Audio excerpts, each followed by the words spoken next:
नमस्कार दोस्तों, स्वागत करते हैं आपका हमारे चैनल एग्जाम सभा में। और आज हम डिस्कस करने वाले हैं आपके साथ CSIR के बारे में। इसको इंग्लिश में बोलते हैं council of scientific and industrial research. ठीक है। और इसमें इसको हिंदी में बोला जाता है वैज्ञानिक और औद्योगिक अनुसंधान परिषद। ठीक है, तो इसके बारे में हम आज डिस्कस करने वाले हैं। तो शुरू करते हैं आज का वीडियो। तो CSIR जो है वो आपका भारत में सबसे बड़ा अनुसंधान और विकास संगठन है, मतलब कि रिसर्च एंड डेवलपमेंट ऑर्गेनाइजेशन है। CSIR के पास अखिल भारतीय उपस्थिति है। कहने का मतलब है कि यह नेशनल लेवल पे काम करता है, पूरे इंडिया पे काम करता है। और इसमें 38 राष्ट्रीय प्रयोगशाला, मतलब नेशनल लेवल की लेबोरेटरी की बात करें तो 38 इनकी संख्या है। और ये थोड़ा सा कह सकते हैं आपकी घट बढ़ भी सकता है। और 39 आपका आउटरीच सेंटर है। 9 नवाचार परिसर है। कहने का मतलब कि इनोवेशन के लिए जो आपका प्रोवाइड किए गए उसमें से 3 आपका नवाचार परिषद है। इसके साथ साथ 5 इकाइयां ऐसी हैं जो कि गतिशील नेटवर्क है। कहने मतलब कि डायनेमिक आपके नेटवर्क है, कभी अलग अलग क्षेत्रों में इसको इकाइयों को रखा गया है। अच्छा, बात करते हैं कि इसको स्थापित कब किया गया था। तो CSIR एक बहुत पुरानी संस्था है और आज़ादी के पहले से ये आपका काम कर रही है। ये आपका 1942 से आपका यहाँ पे स्थापना वर्ष सितंबर में देखने को मिलता है। और बात करें कि इसको कहाँ से रेगुलेट किया जाता है, तो CSIR को नई दिल्ली से रेगुलेट किया जाता है। ठीक है। CSIR को विज्ञान और प्रौद्योगिकी मंत्रालय के द्वारा वित्त पोषित किया जाता है, क्योंकि आप जानते हो कि हर संस्था को जब तक पैसे नहीं मिलेंगे, फंडिंग नहीं मिलेगी, तो वो संस्था उतने अच्छे से काम नहीं कर सकती है। तो इसी को ध्यान में रखते हुए CSIR जो कि विज्ञान और प्रौद्योगिकी का मंत्रालय है, उसके द्वारा वित्त का पोषण किया जाता है, अर्थात पैसे दिए जाते हैं।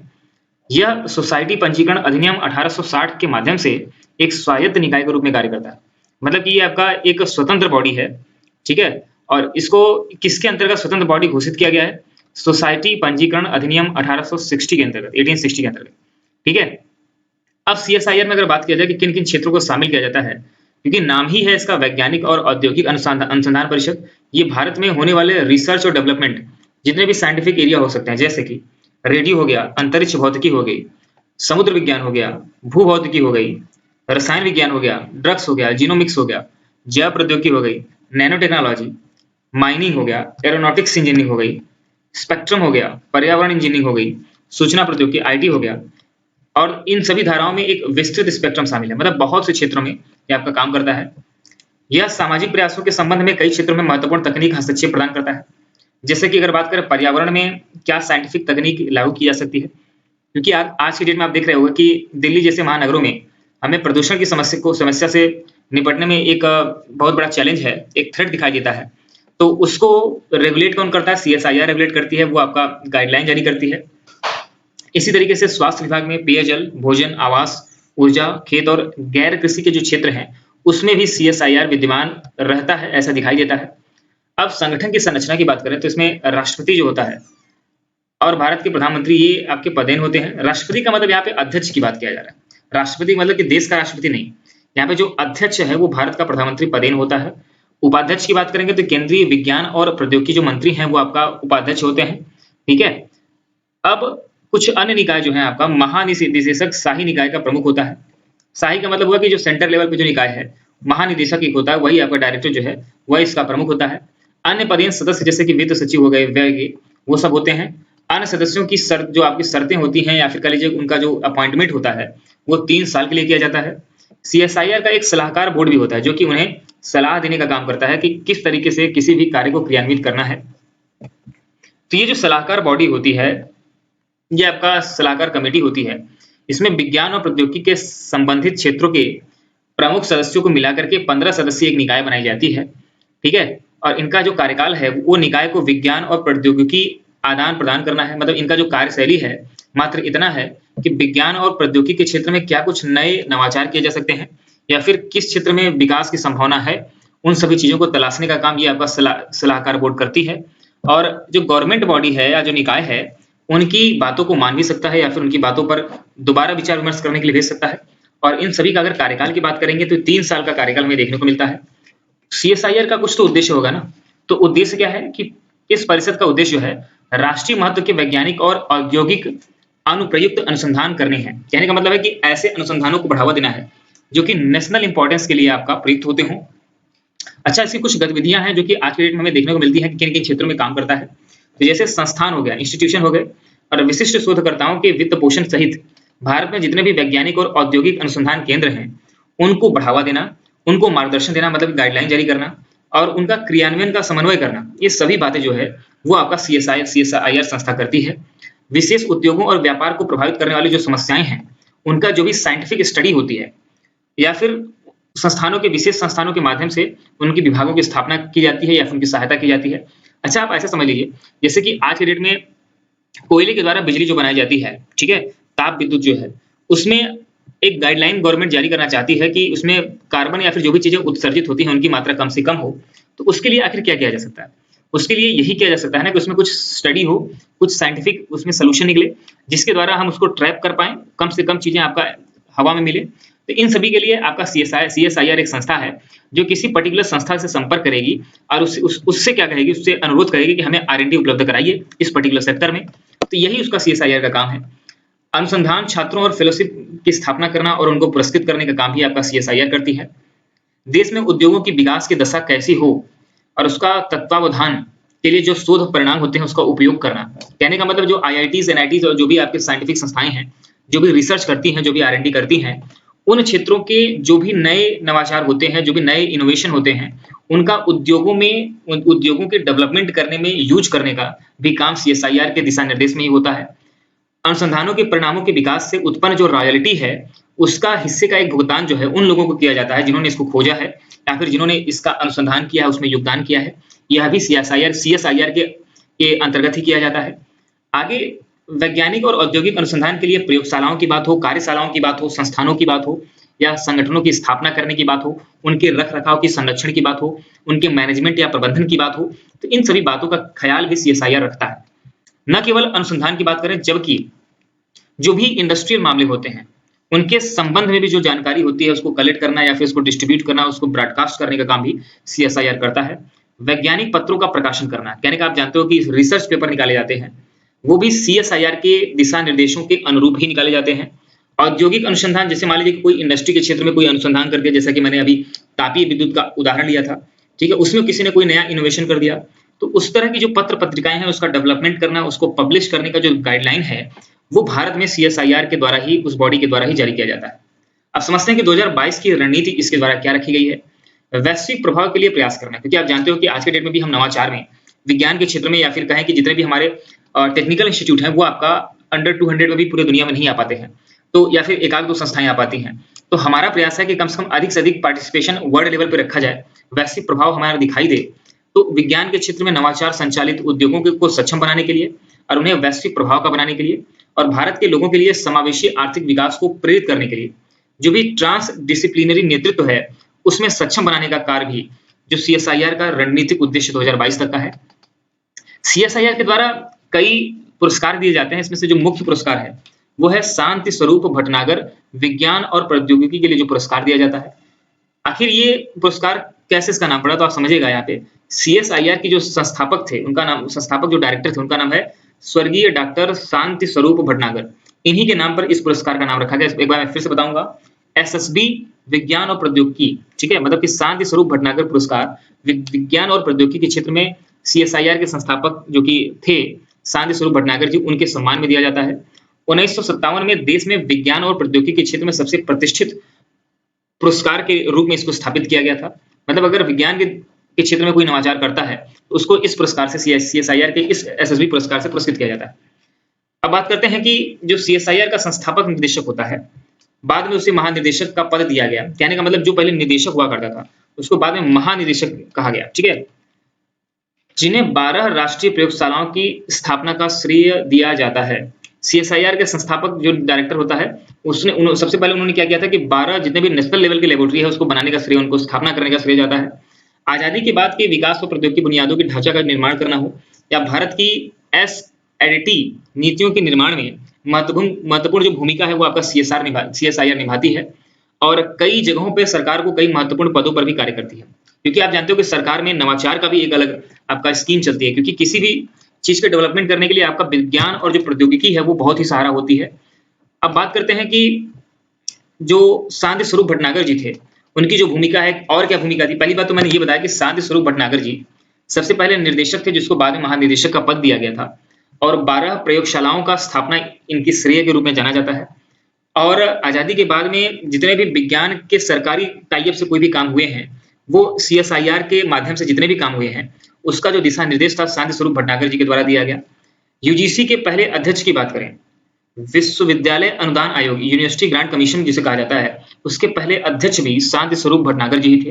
ये आपसे परीक्षा में पूछ सकता है। अच्छा, कुछ उन्हें पुरस्कार भी मिले थे, जैसे कि मैंने पहले भी बताया कि ये आपका आजादी के पहले की संस्था है, तो order of British Empire OBE के सम्मान से इनको सम्मानित किया गया था। ठीक है, उन्हें 1941 में नाइट मतलब कि ये सम्मान दिया गया था। 1943 में रॉयल सोसाइटी लंदन का फेलो भी इन्हें चुना गया था। उन्हें भारत के राष्ट्रपति द्वारा 1954 में पद्म विभूषण से भी सम्मानित किया गया था। तो ये हो गया आपका शांति स्वरूप भटनागर, जिनके नाम पे आपका SSB पुरस्कार जो है आपका प्रौद्योगिकी के क्षेत्र में दिया जाता है। अब समझते हैं कि इसकी वैश्विक मान्यता क्या है, CSIR को दुनिया कैसे देखती है। स्कीमागो इंस्टीट्यूशन रैंकिंग में CSIR को ज्ञान सृजन व अंतर्राष्ट्रीय नेता के रूप में पहचाना गया है। CSIR कोई एक संस्था है, लेकिन उसको एक अंतर्राष्ट्रीय नेता के रूप में जाना जाता है, जो कि एक निश्चित क्षेत्र को, विज्ञान के क्षेत्र में क्या करता है, प्रभाव डालता है अपना। प्रतिष्ठित स्कीमागो इंस्टीट्यूशन रैंकिंग 2019 की रिपोर्ट के अनुसार CSIR को दुनिया के सरकारी संस्थानों में से 17वां स्थान दिया गया था, जो कि भारत के लिए एक बहुत अच्छी बात है।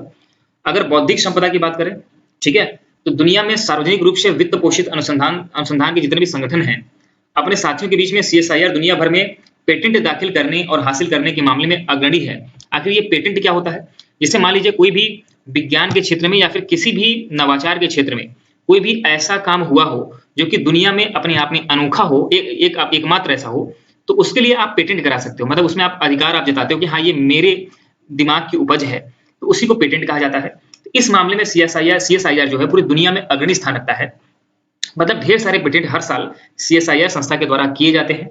CSIR को किसी भी सार्वजनिक रूप से वित्त पोषित भारत के रिसर्च एंड डेवलपमेंट संगठन को 90% अमेरिकी पेटेंट दिए जाते हैं। कहने का मतलब है कि CSIR जैसे है, ठीक है, इसमें अमेरिका की जो संस्थाएं हैं वो आपका CSIR के पेटेंट को स्वीकार करती हैं, उसको फाइनेंस करती हैं। कहने का मतलब है कि कोई भी आदमी अगर मान लीजिए पेटेंट पे काम कर रहा है तो उसको फंडिंग चाहिए, वो फंडिंग अमेरिकी पेटेंट के द्वारा भी प्राप्त हो जाते हैं। औसतन अगर CSIR की बात किया जाए तो प्रति वर्ष लगभग 200 भारतीय पेटेंट और 250 फॉरेन के पेटेंट जो हैं यहाँ पे फाइल किए जाते हैं। आप यहाँ पे ध्यान समझिएगा, CSIR एक ऐसी संस्था है जो कि यह जांच करती है कि आपने जो अनुसंधान किया है क्या वह अपने आप में यूनिक है क्या, ठीक है, या हो सकता है कि आपने किसी कहीं से कॉपी किया हो। तो इन सारी बातों का जो चेकिंग है वो आपका CSIR करती है। इसमें भारतीय ही नहीं बल्कि विदेशी पेटेंट भी यहाँ पे आते हैं, चेक कराने के लिए अपनी फाइल को पेश करते हैं। CSIR पेटेंट में लगभग 13.86% लाइसेंस प्राप्त हैं, एक संख्या जो वैश्विक औसत से ऊपर है। अगर CSIR पेटेंट की बात किया जाए, ऐसा मान लीजिए कि 100 पेटेंट यहाँ पे फाइल हुए, तो जरूरी तो नहीं है कि सारे पेटेंट अपने में यूनिक होंगे, कुछ ना कुछ रिसर्च पूरी दुनिया में कहीं ना कहीं चलता होगा, तो 13.86% लाइसेंस प्राप्त कर लेते हैं। कहने का मतलब कि उनका पेटेंट सक्सेसफुल होता है। यह दुनिया के जितने भी आपके अनुसंधान संस्थान है उनके औसत से कहीं ज्यादा है। ये इसकी यूनिक फीचर है। CSIR की कुछ उपलब्धियों के बारे में समझते हैं। दृष्टि ट्रांसमिसोमीटर, यह एक स्वदेशी इनोवेशन कास्ट प्रभावी दृश्यता मापने की एक प्रणाली है, ठीक है, मतलब दृष्टि नाम से भी समझ में आ रहा है, जो कि एक पायलटों को सुरक्षित लैंडिंग करवाने में, टेक ऑफ संचालन करने के लिए जो दृश्यता कभी कभी जानकारी दी जाती है वो हवाई अड्डे की श्रेणियों में इसको उपयुक्त किया जाता है। तो ये एक इसकी यूनिक फीचर है, उपलब्धि है। इसी तरीके से HUD, ठीक है, इसको CSIR के द्वारा नेशनल एरोस्पेस लेबोरेटरी के द्वारा तैयार किया गया है। उसने भारतीय लाइट कॉम्बैट एयरक्राफ्ट जो होते हैं जैसे तेजस है, उसके लिए स्वदेशी हेड अप डिस्प्ले विकसित करके एक महत्वपूर्ण योगदान दिया। अच्छा, आप यहाँ पे खुद समझ रहे होंगे कि किसी भी मान लीजिए कि पर्टिकुलर चीज को बनानी है तो उसके लिए छोटे छोटे पार्ट जो लगते हैं, उसमें भी अगर कोई भूमिका निभाता है तो वो भी एक प्रमुख स्थान है। तो CSIR ने तेजस में स्वदेशी हेड अप डिस्प्ले जो था वो बनाने का काम किया था। किसके द्वारा किया गया था? नेशनल एरोनॉटिक्स लेबोरेटरी में, ठीक है। HUD विमान को उड़ाने में पायलट और हथियार लक्ष्य सहित महत्वपूर्ण उड़ान युद्धाभ्यास में सहायता प्रदान होती है। स्वदेशी गैरोट्रॉन की बात किया जाए तो परमाणु संलयन रिएक्टर के लिए स्वदेशी गैरोट्रॉन का डिजाइन और डेवलपमेंट का कार्य किसने पूरा किया? CSIR ने पूरा किया। जायरोटॉन एक वैक्यूम इलेक्ट्रॉनिक उपकरण है, ठीक है, वैक्यूम इलेक्ट्रॉनिक डिवाइस है जो कि उच्च शक्ति मतलब कि हाई पावर में और उच्च आवृत्ति हाई फ्रिक्वेंसी में, ठीक है, विकिरण उत्पन्न करने में सक्षम है। तो ऐसी, क्योंकि आप जानते हो कि हाई वैक्यूम में विकिरण उत्पन्न करना इतनी आसान काम भी नहीं होता, उसके लिए हमें वैक्यूम ट्यूब चाहिए होता है। आप समझते हैं कि कुछ अन्य क्षेत्रों में जो आपका CSIR काम करती है, जैसे कि ऊर्जा और पर्यावरण के क्षेत्र में सोलर ट्री क्या है आखिर? यह CSIR द्वारा एक डिजाइन किया गया एक कॉन्सेप्ट है, जिसमें कि दुर्गापुर में central mechanical engineering research institute CMERI lab में यह एक स्वच्छ शक्ति का उत्पादन करने के लिए न्यूनतम स्थान रखता है। यहाँ पे देखो, इसको ध्यान समझिएगा।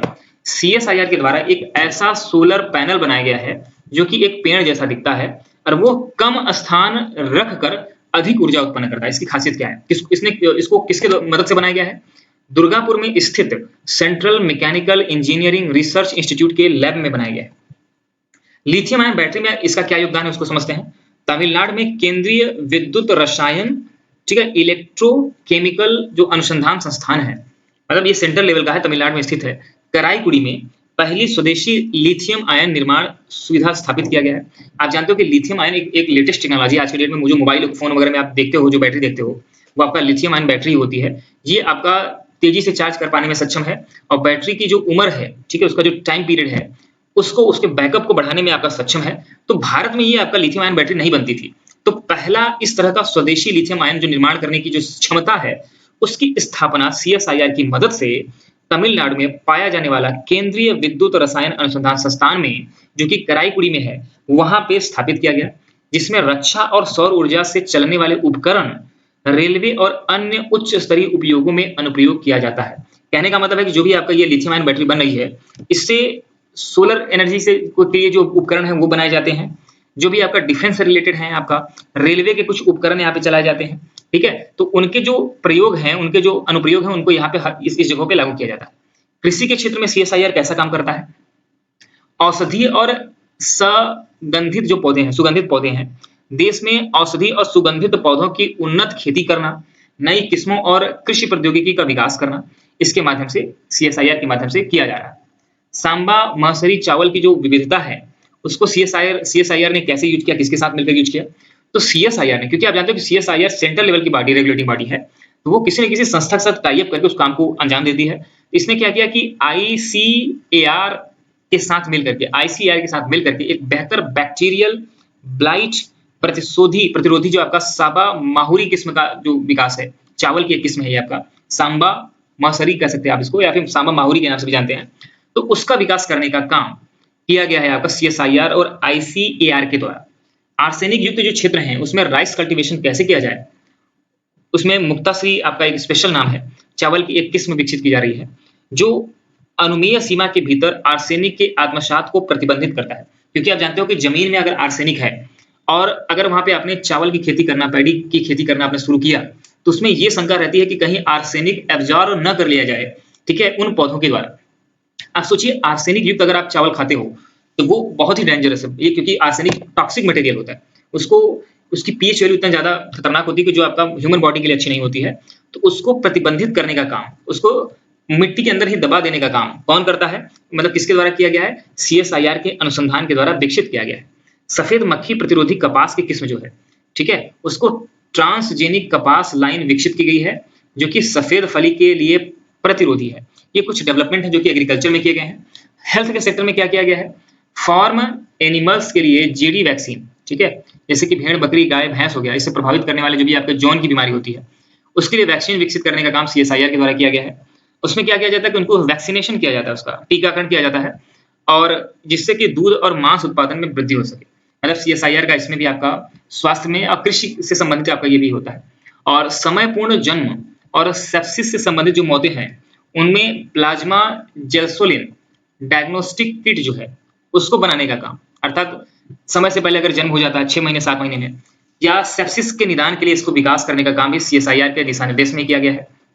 गोमेट, जिसको बोलते हैं जीनोमिक्स और अन्य ओमिक्स प्रौद्योगिकी जो है, उसके लिए चिकित्सा निर्णय लेने के लिए गोमेनेट का विकास किया गया। यह एक कार्यक्रम है जो कि CSIR के द्वारा विकसित किया गया है, जिसमें नवोदित जो समस्याएं हैं उनको हल करने के लिए रोग जीनोमिक्स को एक मंच दिए प्रदान किया गया है, ठीक है। ये कुछ इंपॉर्टेंट काम स्वास्थ्य के क्षेत्र में किए गए हैं। भोजन और पोषण के क्षेत्र में खीर स्कैनर है, इसमें CSIR केंद्रीय इलेक्ट्रॉनिक्स इंजीनियरिंग रिसर्च इंस्टीट्यूट के साथ मिलकर के 10 पैसे की कीमत पर 45 सेकंड में दूध के मिलावट होने का और मिलावट का कितना स्तर है उसको पता लगाने की तकनीक का आविष्कार किया है। कहने का मतलब है कि जैसे मान लीजिए कि आप दूध बेच रहे हो या खरीद रहे हो, तो उसकी शुद्धता का जो मानक है कैसे तय किया जाए, उसको साइंटिफिक तरीका, उसको मतलब प्रयोग करने का तरीका डेवलप किया गया है, जिससे कि उस यंत्र को उपयोग करते ही 45 सेकंड के अंतर्गत ही आपको ये पता चल जाएगा कि जो मेरे दूध का यहाँ पे जो भी बाल्टी में दूध का सैंपल रखा हुआ है उसकी वो कितना शुद्ध है, ठीक है। उसमें मिलावट किस लेवल तक की गई है, मात्र 10 पैसे की आपकी कीमत में 45 सेकंड के अंदर दूध की मिलावट का स्तर का पता लगाया। ये किसकी वजह से हुआ? सीएसआईआर की वजह से हुआ। इसके साथ मिल करके किया केंद्रीय इलेक्ट्रॉनिक्स इंजीनियरिंग रिसर्च इंस्टीट्यूट के द्वारा। ठीक है। डबल फोर्टिफाइड नमक की बात करें तो नमक में आयोडीन और आयरन के साथ फोर्टिफाइड होता है। कहने का मतलब है कि इसमें कि आप जानते होगे ना, आयोडीन युक्त नमक ना कई रोगों से बचाता है। तो आखिर समझने वाली बात है कि ये कैसे पता चलेगा कि किसी भी नमक में कितने प्रतिशत आयोडीन है या फिर जितना चाहिए आयोडीन, ठीक है, उस उपयुक्त मात्रा में है कि नहीं है। तो उसके गुणों को विकसित करने का काम सीएसआईआर ने किया है, जिससे कि लोगों को एनीमिया के जैसे खतरनाक बीमारियों के से समाधान किया जाता है उसका परीक्षण करके। मोटापा रोधी जो आपका डीएलजी तेल है उसका विकास किया गया है, उसका पारंपरिक टाइसिलेक्सिरोज, ठीक है, के बजाय डियाक्टिलग्लिसरोल से इसको समृद्ध किया गया है। कहने का मतलब है कि कुछ ऐसा विकास किया गया जो कि इसका साइड इफेक्ट कम से कम हो। पानी के क्षेत्र में सीएसआईआर ने क्या किया है, ठीक है, आप सबसे बड़ी समस्या पानी भी आज की डेट में, शुद्ध पानी लोगों तक पहुंचाना एक बहुत बड़ी समस्या है। तो पानी की कमी वाले क्षेत्रों में एक्वीफर मैपिंग करना, ठीक है, मतलब कैसे पता चलेगा कि उस जगह पे, उस पर्टिकुलर क्षेत्र में जहां आप रहते हो वहां पे पानी का स्तर कितना है, कितने साल के लिए अगर इसी गति से आप उपयोग करते रहे तो पानी खाली हो जाएगा। जैसे राजस्थान में, बिहार में, कर्नाटक में, महाराष्ट्र में, तमिलनाडु में 6 अलग-अलग भूवैज्ञानिक स्थानों में हेलीबॉर्न क्षणिक विद्युत चुंबकी और सतह चुंबकीय तकनीक के द्वारा एक्वीफर मैपिंग किया गया। गंगा जल के विशेष गुणों को समझने का प्रयास भी सीएसआईआर के द्वारा किया गया। इसमें विभिन्न भागों से किए जा रहे गंगा के जल की गुणवत्ता और तलछट विश्लेषण का आंकलन किया गया। कहने का मतलब हुआ कि आप ऐसे समझिए कि जैसे मान लीजिए गंगा नदी आपका उत्तराखंड में उनकी क्या प्रॉपर्टी थी गंगा नदी के जल का, अब उसके बाद यूपी में जैसे मान लीजिए प्रयागराज के आसपास की क्या प्रॉपर्टी थी, फिर हम बिहार गए वहां पे हमने देखा, फिर पश्चिम बंगाल गए, तो उससे एक पैटर्न समझने में आता है कि किस तरीके के बदलाव गंगा जल में विशेष रूप से देखने को मिले। तो इस तरह की चीजें भी सीएसआईआर करती रहती है। अब समझते हैं कि किस तरीके से अलग अलग क्षेत्रों में हम अपने पैसे को खराब कर रहे हैं या फिर उसको पैसे को बचाया जा सकता है। इस तरह के कौन से काम सीएसआईआर आपके यहाँ पे सुझाव दे रहा है।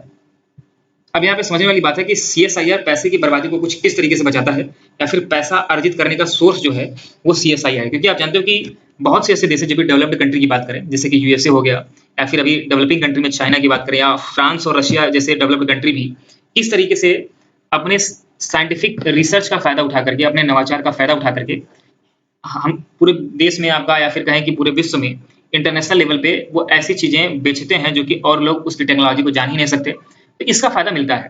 तो सीएसआईआर कुछ इसी तरह के काम करता है, जैसे कि एक्सरे संरक्षण के लिए गैर विषैली विकिरण परीक्षण सामग्री जो है वो आपका बनाता है। इसके द्वारा लाल मिट्टी एल्यूमिनियम उद्योगों से, fly ash thermal power plant से, जैसे औद्योगिक कचरे का उपयोग करके गैर विषाक्त विकिरण परीक्षणक सामग्री विकसित करता है, जिसे परमाणु ऊर्जा नियामक बोर्ड द्वारा मान्यता प्राप्त है। और इसमें एक्सरे कमरे में आपका यहाँ पे आवेदन के लिए यहाँ पे यूज किया जाता है, मतलब एक्सरे जो आपका रूम होता है उसमें इसका उपयोग किया जाता है, उसमें एंट्री के लिए उपयोग किया जाता है। ठीक है, मतलब कहने का मतलब है कि जो भी इंडस्ट्रियल वेस्ट है उसको हम क्या करते हैं, यूज करते हैं किसी भी ऐसे काम के लिए जो काफी टॉक्सिक होता है उसके संरक्षण के लिए। ठीक है, अवशिष्ट प्लास्टिक के जो ईंधन है वहां से, मतलब कि जितने भी प्लास्टिक आप देखते हो उससे ईंधन बनाना, ठीक है, ये भी एक बड़ी चीज है। आप क्योंकि आप जानते हो कि सॉलिड वेस्ट मैनेजमेंट ये इंडिया के लिए नहीं बल्कि पूरे विश्व के लिए चैलेंज है, तो उसमें कोई भी नवाचार होता है तो उसका स्वागत किया जाना चाहिए। तो सीएसआईआर कुछ ऐसे ही नवाचार लेकर आया, जैसे कि अवशिष्ट प्लास्टिक को गैसोलीन या फिर डीजल या एरोमेटिक्स में बदल करके, परिवर्तित करके क्या करता है कि उसकी प्रक्रिया को परिवर्तन करने के बाद उसको ईंधन के रूप में बदल देता है। द इंडिलेबल मार्क जो है, ये एक मार्किंग मतलब होती है स्याही, स्याही से मार्क करते हो ना, जो चुनाव में उपयोग किया जाता है, जिसमें मतदाताओं के आपके नाखून पर उसको चिन्ह को लगाया जाता है, जो कि काफी जल्दी नहीं मिलता है, जिससे कि लोकतंत्र की भावना बनी रहती है। तो एक तरह से सीएसआईआर लोकतंत्र की भावना को बनाने में भी सक्षम हुआ है। इसको सबसे पहले 1952 में विकसित किया गया था सीएसआईआर के द्वारा, और ये आपका सीएसआईआर ने इसको केवल भारत में ही नहीं यूज किया, बल्कि इसके इंक का इस स्तर पर प्रयोग निर्माण किया जाता है जिससे कि हम श्रीलंका, इंडोनेशिया, तुर्की या जिसको टर्की के नाम से भी जानते हैं, उन क्षेत्र, उनके लोकतंत्र में भी या फिर उनके चुनाव में भी इन्हीं इंक का यूज होता है, जो कि भारत में सीएसआईआर के द्वारा बनाया गया। ये एक बड़ी बात है। थोड़ा आगे बढ़ते हैं। इसमें कौशल विकास के क्षेत्र में सीएसआईआर क्या कर रहा है। सीएसआईआर ने कला अवसंरचना की बात करें या फिर मानव संसाधन ह्यूमन रिसोर्स की बात करें, तो उसकी स्थिति का उपयोग करते हुए एक संरचित बड़े पैमाने पर कौशल विकास कार्यक्रम का पहल जो है उसका निर्माण किया है। इसमें लगभग 5000 से अधिक उम्मीदवारों जितने भी आते हैं, कैंडिडेट आते हैं, उनको सालाना कौशल कौशल प्रदान किया जाता है, मतलब ट्रेनिंग दी जाती है। इसमें 30 उच्च तकनीकी कौशल प्रशिक्षण कार्यक्रम शुरू किए गए हैं। ठीक है, कौशल विकास कार्यक्रम जो है आपका वो कई क्षेत्रों को कवर करता है, जैसे कि इसमें चमड़ा प्रक्रिया प्रौद्योगिकी जो है आपका, ठीक है, चमड़े के जूते और वस्त्र बनाना, जंग संरक्षण के लिए जो भी पेंट है या फिर कोटिंग की जाती है उसके लिए आपका लोगों को प्रेरित करना, उसके लिए लोगों को ट्रेनिंग देना, इलेक्ट्रोप्लेटिंग और धातु परिष्करण के लिए लोगों को यहाँ पे जागृत करना, लीड एसिड बैटरी का रख रखाव करना, इसके साथ साथ ग्लास मनके का आभूषण का निर्माण करना, ब्लू पॉटरी बनाना, औद्योगिक रखरखाव इंजीनियरिंग के लिए यहाँ पे ट्रेनिंग दी जाती है। इंटरनेट ऑफ थिंग्स इसमें इस बहुत ज्यादा प्रचलित है, तो IoT की भी ट्रेनिंग यहाँ पे दी जाती है। विनियामक प्रीक्लिनिकल अगर टॉक्सिकोलॉजी की बात करें तो उसके लिए भी ट्रेनिंग देने का काम CSIR करता है। विमानन के क्षेत्र में अगर बात करें तो CSIR नेशनल एरोस्पेस लेबोरेटरीज के साथ मिलकर के सारस पर काम कर रहा है, SARAS के डिजाइन पे काम कर रहा है। 2011 में राष्ट्रीय एरोस्पेस प्रयोगशालाओं में महिंद्रा एरोस्पेस के साथ मिलकर के भारत ने पहली स्वदेशी नागरिक विमान जिसको NAL NM5 कहा गया उसका सफलतापूर्वक परीक्षण किया था। इसके पहले हमारे देश में टेक्नोलॉजी नहीं थी, हमने इसको पहली बार बनाया और इसमें हम PPP को मॉडल को भी यहाँ पे अप्लाई कर रहे हैं। पारंपरिक ज्ञान डिजिटल लाइब्रेरी की बात करें तो CSIR ने दुनिया में पहली बार पारंपरिक ज्ञान डिजिटल लाइब्रेरी की स्थापना की है। यह 5 अंतर्राष्ट्रीय भाषाओं जैसे कि अंग्रेजी, जर्मन, फ्रेंच, जापानी, स्पेनिश में भी उपलब्ध है। CSIR ने पारंपरिक रूप से ज्ञान के आधार पर कीटनाशक के रूप में जो भी घाव भरने के लिए, नीम के लिए, हल्दी के उपयोग के लिए संयुक्त राष्ट्र अमेरिका में पेटेंट के अनुदान को सफलतापूर्वक चुनौती दी है। इसके साथ साथ जीनोम सीक्वेंसिंग की बात करें तो CSIR ने 2009 में मानव जीनोम की सीक्वेंसिंग पूरी कर ली थी। कहने का मतलब ये बहुत बड़ी अचीवमेंट होती है किसी भी देश के लिए।